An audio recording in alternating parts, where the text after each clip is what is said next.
చలపతిరావు 1200 సినిమాలు విలక్షణ నటుడు. కెరియర్ ప్రారంభంలో విలన్ వేషాలు వేసిన చలపతిరావు సెకండ్ హాఫ్లో గుడ్ బాయ్గా అయి కామెడీని కూడా కడుపారా పండించారు. నోరు మంచిది కాదన్న పేరును మనసు మంచిదనే కాంప్లిమెంట్తో కవర్ చేసుకు వస్తున్నారు. ఇది ఒక పెద్ద రన్నింగ్ రేస్, పరిగెడుతూనే ఉండాలి. కళామ తల్లి ఎవరిని మోసం చెయ్యదు అంటారు.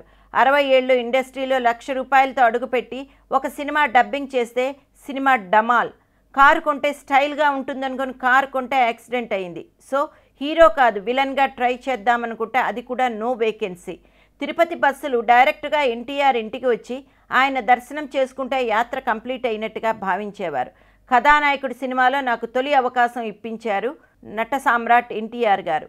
అలాంటి చలపతి భార్య ఒకరోజు మెడ్రాస్లో ఫైర్ యాక్సిడెంట్లో చనిపోయింది. అందరూ ఇంట్లోనే ఉన్నారు. మెడ్రాస్లో రోజు నీళ్లు వచ్చేవి కావుట. 2 రోజులకు ఒకసారి నీళ్లు వచ్చేవి. కేకలు వినిపించాయి. 2ంటికి లేచి పడుతోంది. నేను వచ్చి పడతానులే అన్నాను. వద్దు నేను పడతానులే అంది. నిద్రలో నాకు కేకలు వినిపించాయి. నిన్నే నిన్నే అంటోంది. గబుక్కున మెలకు వచ్చి చూసేసరికి ఫ్లేమ్స్ కనిపించాయి. అక్కడికి వెళ్ళి చూసేసరికి స్టవ్ మిగతా సామాన్లన్నీ చిందరవందరగా పడి ఉన్నాయి. నైలెక్స్ చీర అంటుకొని ఉంది. ఫ్రంట్ ఏమీ అంటుకోలేదు. బ్యాక్ మొత్తం చర్మం ఊడిపోయింది. గబగబా నేను తీసుకుని హాస్పిటల్లో జాయిన్ చేశా. 3 రోజులు ఉంది కానీ చనిపోయింది. తారకమ్మ గారు కూడా వచ్చి చూశారు.